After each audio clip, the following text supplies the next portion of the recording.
Hi, this is Family Resource Center on Disability. Welcome to CAN TV. Family Resource Center is the Region 1 Parent Training Information Center, Illinois. Our phone number is 312-939-3513. Our email is info@frcd.org. Our website is www.frcd.org. You can follow us on Twitter at FRCDPTI, and you can subscribe to YouTube at FRCD 1231. And like us on Facebook. Hi, thanks for joining us today. My name is Michelle Phillips. And my name is Lynn Betts. And we're from the Family Resource Center on Disabilities. And the Family Resource Center on Disabilities, as we talked to you about last week, is a parent training and information center where we educate parents on the educational rights of their children with disabilities. We're here today to talk about a couple things about the IEP, about the Individuals with Disabilities Education Act. And so we thought we would start today. I was going to start by asking Lynn some questions about how does a family really start the special education process, or how does a family that suspects that there's something going on with their child, maybe the child is struggling in school, maybe you suspect there's some issue with learning or attention, or maybe you have a child that you know has a diagnosed disability. What do you do? What are the steps that a family actually needs to take in order to start the process with the school? So Lynn, what would you tell a family? About how to get services if their kid was struggling in school? What would be like our starting point? The first thing I would tell the parent of a child that they may suspect have a disability, I would tell them to go to the local school, the school where the child is residing in. And that depends on the age of the child, because if the child is under 3 or 3 at 3 years of age, of course, sometimes at that age they have not attended school, so they need to find out who's local school or what's the home school. I will also tell them to go to the home school and go to the right person, maybe the case manager, the clerk, or the principal, and tell them that they suspect that their child have a disability and they want to request for evaluation to be done on their son or daughter. And then one really important thing about that request is that request needs to be done in writing. So when a family calls us and that initial request, like Lynn said, you want to know what your local school is, and depending on the age bracket of the child, it will depend on really the advice we're going to give the family. And the important thing is, though, that special education request needs to be in writing. And when you submit the request, oftentimes I like to tell families when they submit the request, and we do have some sample letters, give us a call. We can help you navigate that. But it's really important to let the school know who the child is, what the age, if the child is in whatever grade the child is in, what you suspect the disability is, and that you're looking for a full case study evaluation for special education services. And everybody has a different opinion on this, but I do like to add, and it depends on you and the situation and kind of what evaluations you've got done, but I like to add, please consider this my consent to start the 60 school day timeline. Now, everybody has a different opinion on that, and we could talk about what that 60 school day timeline actually means, because once we submit the request, the school has 14 days to let you know if they're going to actually do that evaluation or not. Right. And once they make that decision, they should give that to you in writing, which often doesn't happen, just so you're aware. They usually give you a phone call, right? Right. And let you know whether they're going to do it or not. And then you have to sign consent in order to start that 60 school day timeline. So I get ahead of myself a little bit depending on the situation. And I do that oftentimes because I like for people to know that I know what the law is. Because oftentimes what happens with a family when they do what Lynn said was they get advised, well, you know what, if a family didn't do it in writing, usually lots of times it happens, Lynn, the families are told, well, you know what, we're working with them, right? Or just wait another year. Yeah, just wait. We're doing some other things. He's doing so well, even though you've seen the data as a family, maybe reports. And so it's really important that everything be done in writing. So that's just what I want to say about that. The steps Lynn said, make sure not only you go there, but you go there with the information in writing. And if you're going to physically give it to them in writing, we say that you should have a copy for yourself and have someone sign for it, the clerk that you give it to or the case manager. I'm real old school still about this. I like for a family to send that request certified. Any type of a request that you send to the school, because I like to know who signed for it, and I want to make sure that I have confirmation that we received it. So, Lynn, so we kind of talked about a little bit what a family does. So if I'm struggling in school, but how then, kind of what are our next steps, you think? And one of the things they can wait on is a letter from the school, of course, like you said, to say whether or not that they're going to do the evaluation. Once the school have decided that they're going to do the evaluation, they will inform the parent in writing, and of course it would take 60 school days. And what I wanted to get more into is what's involved with the 60 school days. Not just make the parents may feel like, okay, that you got 60 school days, so what are we doing, just sitting on my letter? Right. Or just sitting on the information I provided. Because often parents do. One of the issues, it's really great you bring up, is that parents feel like they're taking forever on purpose. But the truth is, by law, they have the 60 school days.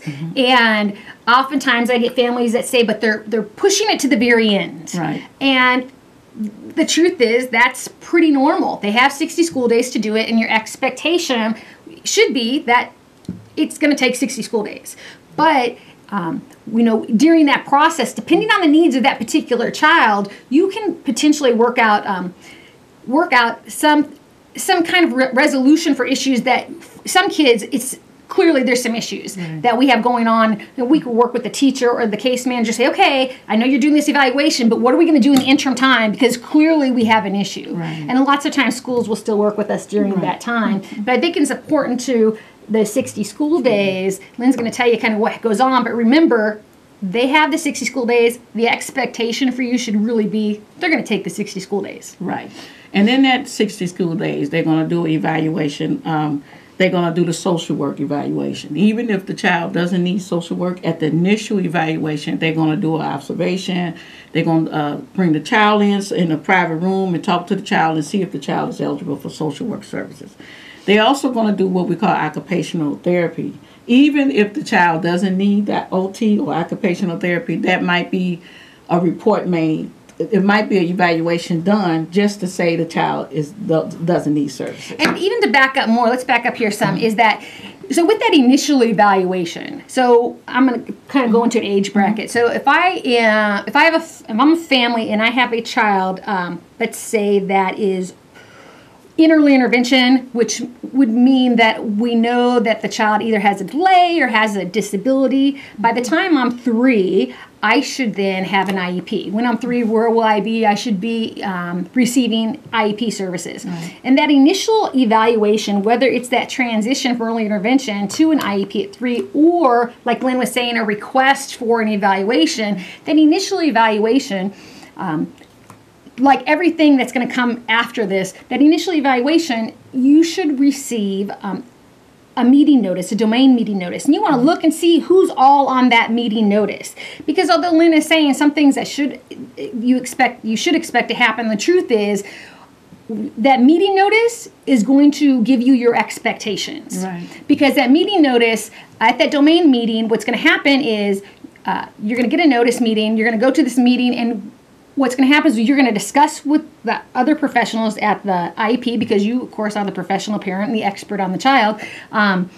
You're going to discuss what needs to be evaluated. Where are the needs at? What do we need to evaluate? Where do we need to go from here? So at that meeting, that's when those domains, what's going to actually be evaluated, are going to be determined. Okay? And so that's really important that any meeting notice. So once you start the request, the initial request, and I say do it in writing, once you start the request, now you're covered under IDEA, the Individuals with Disabilities Education Act. And depending on the situation, there's many reasons and aspects you want to make sure you know that. But now we've started. So we've started that. I'm a family, my kid's struggling, I've submitted the request to the school, I submitted it in writing, they're going through the evaluation process, we've had the domain meeting, and what happens during evaluation? So if I'm a parent and I've went to the domain meeting and we have different evaluations, what happens? Like, during some of those evaluations that you were discussing, am I there as a parent? Am I not there? Do I get notice of what happens what happens there? During the time of the evaluation, the process with the child, so the parents can be at the school, but they do not advise that the parent be in the place where the child is doing the evaluation, because some children, depending on the age of the child, the evaluation might not go well. If there's a psychological evaluation to be done and the parent is sitting in the room with the child, that may be distractful. But it depends on the school.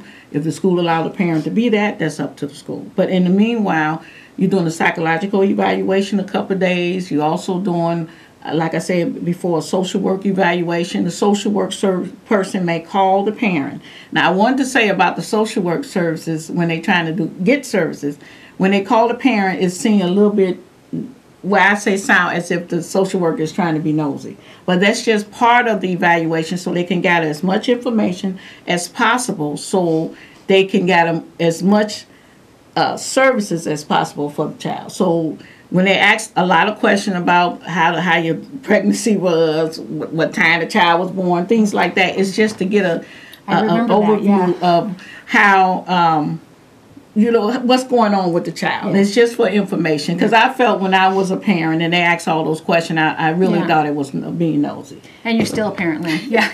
It doesn't go away. Right. So I was thinking as you were talking about evaluation, so the one thing too about evaluation, data. Data is a very important part of the evaluation process. That the school is going to be gathering and making sure where the child is in a variety of different areas academically, obviously. But one of the things that I remember clearly as a parent in evaluation processes, which I went through many of these, is I remember my son getting an assistive technology evaluation, and I was not there in attendance. And when the evaluator called me, because that happened to call me and talk to me about the evaluation, I thought that she must have evaluated the incorrect person.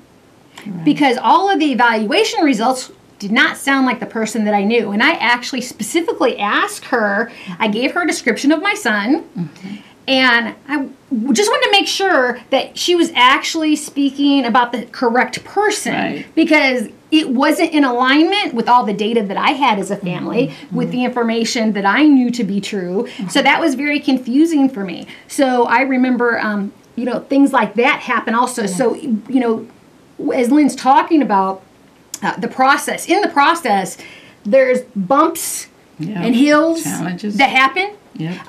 So the law says the process is supposed to happen in a certain manner. But the truth actually is, and I like to say on the streets, the truth on the streets is how it happens is going to be dependent on so many factors. And so it's important that you as a family continue to get a good understanding of not only the process and things that can happen, but Lynn, tell me about an evaluation story that you actually had as a parent. And I know you'd work with lots of families, but you as a parent had, because you have a very different situation because your child is nonverbal. Right. Yeah. And one of the it wasn't a problem, but things that I experienced was the assistive technology evaluation. I didn't know what it was. Yeah. And assistive technology is the evaluation to see what type of equipment that the child can use to access the curriculum. And because he was nonverbal, I was trying to figure out how is he going to communicate to the teacher, to the school, or to the administrator. And I brought that up. I didn't know the right words at the time. And they would say, well, we'll work with him. Until finally someone mentioned to me assistive technology. I had never heard of that word. I didn't know that it was such a thing that he can use. So that was one of the challenges, because in class he wasn't able to communicate at all his wants, his needs. And so that was one of the challenges to getting assistive technology evaluation. But I managed to get it. And in her description, I think it points out a lot of things that, that are important. And I have to say, this conversation will continue for a long time because I notice as we're talking, one of the big issues is, even though we start an evaluation, we as a family, unless you're somebody that has been to many trainings and consistently works with IEPs and IDEA, the law, you may not know the language. So we as families use a variety of different language that I could tell you honestly is very frustrating for families, right? Because we said that. We might not have said it in those words, but we said that. And so that's something that we have to keep in mind too. We encourage, when you're working with us, we really encourage using the language that's in the law. Assistive technology evaluation. Yeah, I remember, and I think you brought up a really good point, is I had no idea what it was. Right. It was to access the curriculum. So there's a variety of different evaluations that happen. And it's important that you as a family, to back up to when I was talking about you getting that meeting notice. Right. You want to look at everybody that's on that notice and make sure that the people, the issues, the areas that you are concerned with, that those people to cover that are actually on that notice. Right. So the child is getting evaluated in these areas. If there's something that you don't understand, ask. And continue to ask until you understand. Right. We all process differently. And I think that's one of the big things that can be frustrating probably for both sides of the table. Because, all of us are not PhDs. All of us are not experts in psychology, right? We are experts at being parents. We are often experts on how our child's disabilities affect them. Right. But it's okay to feel comfortable asking many questions. Right. It's okay to not know the answers to everything that's happening, because people are throwing there's so much different language that is happening, and people are throwing things at us, and we have our own things to navigate through. So asking questions is a really important part of the evaluation process. And continuing to ask questions until you understand, I think is a really important part that I learned at the Parent Center. Is to continue to ask questions. So, go ahead, I'm sorry. I wanted to kind of interject that when we hear special education, sometimes when families hear special education, they think of a place or putting my child somewhere. And I just kind of wanted to say that special education is a service, and it's given to meet the unique need of a child who we may suspect may need special education services. So it's not just a place and throwing them in, have a stigma with it. It's to help the child progress or to develop as he accesses the curriculum. Right, and I think that's really important because what is special education? And that Lynn just explained it. It's not a place. It's a set of services to ensure our kids are accessing that curriculum. Right. And not only the curriculum, but in order to access curriculum, I might need assistance in a variety of different areas that are obviously not curriculum based. I might need access to things, access to the school, access to help me out here, Lynn, throw out some things. So special education is going to cover the physical therapy, the occupational therapy. I might need help going to the bathroom, functioning skills, right? So it's a variety. It's the unique skills of that child as an individual, and it's the special education, if I'm getting special education services, which Lynn said lots of stigma attached, that often leads to an IEP. And what is an IEP, Lynn? IEP is an individual educational plan that's supposed to be made for the unique need of the child that we suspect needs special education services. Now, the IEP is written after all the evaluations are done. We was talking about evaluations.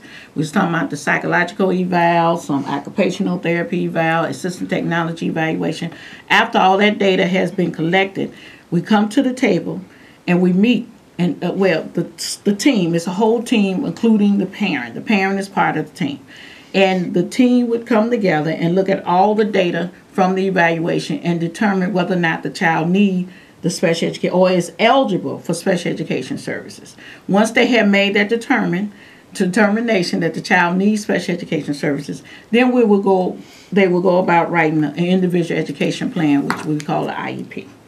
Okay. And so, Lynn, let's talk about the actual eligibility. So if a child is, you were talking about the special education, do I qualify? So one of the important things I do want to mention before we talk about the eligibility categories is that if I'm a person with a disability, in order to qualify under IDEA, which is the Individuals with Disabilities Education Act, in order to qualify under IDEA, that disability has to adversely affect my education. So if I am a person that has just a physical disability, let's say, and I excuse the word just, if I'm a person that has a physical disability, it's a possibility I may not qualify for IDEA. I might qualify for it under a different law. If I am a person that is diabetic, it is a possibility I may or may not qualify for IDEA. So that's just to give you guys a frame of reference before Lynn talks about some of these categories. But it's important to understand, does the disability adversely affect your child's education? Right. And looking at the what you see here, the 14 disability category, in which a child may be eligible for special education services, and I'm going to read them even though I know you see them, is autism, a cognitive disability, deaf and blindness, deafness, developmental delay, emotional disability, hearing impairment, multiple disability, orthopedic impairment, other health impaired, specific learning disability, speech or language impairment, traumatic brain injury, and visual impaired. And again, this has to adversely affect the child education. So Lynn, if I have a kid with ADHD that he really struggles in school and his disability is adversely affecting his education, where might I fall under IDEA? Other health impaired. Okay. That would, anything, even if it's other mental health issues such as bipolar or schizophrenia, it can, and it may fall under other health impaired. So other health impaired sounds like it could cover a variety of things that you did not mention. Right. So even though Lynn mentioned those 14 categories, you might not have heard your child's specific disability. Right. And like Lynn was saying, that could be covered under other health impaired, because the important thing is, does it adversely affect the child's education? And then what Lynn is going to talk about is we talked about, a little bit about what is an IEP meeting. But, Lynn, tell me, as a parent, what's my role in the IEP meeting? First of all, like you talked about, giving consent and also showing up, being in the meeting. That's showing up. And I know a lot of questions is, can I talk to them over the phone? Yes, you can have a phone conference, but be a part of the meeting. Give them dates and times that's convenient for you, because a lot of time parents do work. They have schedules just like the team have a schedule. And so you have to let them know ahead of time what's your availability. But it's very important it's important that the parent be at that meeting. Also, I like to say, give your parent input. It should, because you're a part of a team. You're helping making that decision what type of services should be rendered or warranted for your son or daughter. So right now, sometimes I tell parents to write out a parent input. It doesn't have to be a book, but it can be a page or two. Sometimes parents brings a book. Sometimes I had a tendency to have a book, but let's put it down to a page or two and read it out, and make sure when you're at the meeting, say you want this included into the student file. I do have to say, on the flip side of that, where Lynn said, we have a lot of parents. And I was one of those parents at the time that I didn't know about a parent input statement. But I know I would go to the meeting and they would ask me, well, how is he doing? What happened? And I might have had a bad morning that day. I might have been very angry at my son. And I might have said things that probably shouldn't have been put in that IEP. And they put that in as a parent input statement, and I didn't know that was a parent input statement. Right. And so it's, that input statement is really important when they're asking you, and I think, so you have input in this process. Right. Under IDEA, you are equal partner. Right. And that means, again, if you go back, that if you don't understand something, you need to ask the question. But one of the things that we work a lot around, and it is a problem, is that we have a lot of families that are not showing up. Right. Because they don't think they need to. They really do trust, and I understand, right? They really do trust. They're like, okay, the school is doing this. This is the team. And then we get those calls when they didn't really completely understand everything that was happening. So, Lynn, just briefly, and then we could talk about it the next time we're together, is what can a school do? Or, what do I do as a family if the school district said they're not going to do my evaluation? Ask for it in writing, the reason why. And then you have a right to ask for an independent evaluation, or you can go to the... we like to start for step one, go to the local school district and write a letter stating that they wouldn't do the evaluation, the reasons why, and then also ask for independent evaluation at public expense. And so one of the first things I would encourage a family to do is, like I said, initially, you do have procedural safeguards, is to ask for prior written notice, which we will talk about that in our future time together. But we want to make sure that you guys know, who we are and what we do here. Again, today we're from Family Resource Center on Disabilities, and we are a parent training and information center. And we're through the U.S. Department of Education Office of Special Education Programs. So our goal is to work with families in 8 counties around the Chicagoland area to ensure that families understand the law and how to navigate the special education system. You can reach us at 312-939-3513. You can shoot us an email at info@frcd.org. Visit our website and you can see local trainings that are coming up at www.frcd.org. Follow us on Twitter at FRCDPTI. Subscribe to our YouTube channel at FRCD1231 and like us on Facebook. We have a lot of activity on Facebook. Go like us on Facebook. We want to see you there. So thank you guys for joining us today. We appreciate it, and we want to continue the conversation. So please call us.